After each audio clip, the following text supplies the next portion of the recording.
G'day folks, well we're at the end of the 17th turn, the AM turn on the 24th.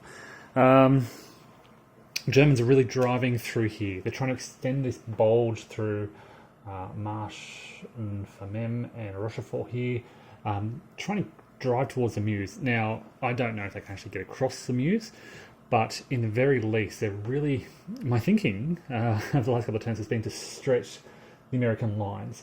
And as you can see, at the pointy end of this sort of wedge, those American lines are very thin. And so that's the kind of German strategy. They realize that if they can really push the Americans, they two things. They're having to weaken their flanks to get around, which weakens their potential for counterattacks. And every time the Germans push, they're finding these little weak points in the lines. There's only 4 defense factors there in Woods, which is basically 5. That's pretty strong. 7, 8, 9, that's pretty strong as well. 5, 6, 7 there. What have we got here? 6 there. So the more the Germans push against this sort of weak front line, the more they expose these gaps, the more the Americans are forced to rush forces around. And there are no there aren't many American reinforcements over the next 48 hours. So this is, I think, do or die for the Germans if they don't break through now. And you can see they're driving a lot of their forces. The 2nd SS Panzer Division in here, 3rd Panzer Grenadier in here, 116th Panzer Division in here, 1st SS here, getting ready to drive through here. Just the 1 infantry unit there.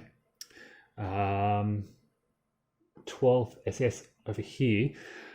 The problem for the Germans is their fuel shortages. They are suffering some crippling fuel shortages every turn, which restricts their movement. And look, what could happen is the 1st SS could break through here. They're ready to exploit. On the next turn, there's a fuel shortage and they can't move. So, yeah, that's happening. Look, American air support has been pretty critical. Where did I see it happen? There was one attack where I think the Germans had 4-1 odds, and the Americans rolled a 3 on the Jarbos table, which brought it down to, so they rolled a 1, which is a 3-column shift, I think, which brings it down to 1-1.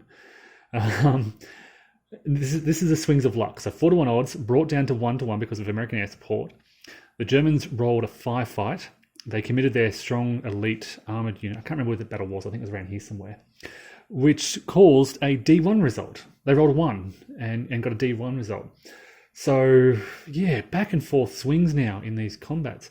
The Americans are counterattacking out on the right over here and causing some damage to the Germans. They are pulling back. In fact, they've isolated some Americans over here through their attacks. And just trying to hold on, basically. 2nd Armoured Division over here, hitting the German lines, and doing quite well. I don't know if the 9th SS Panzer Division can hold out over here. They're threatening the rear, but the Germans don't care.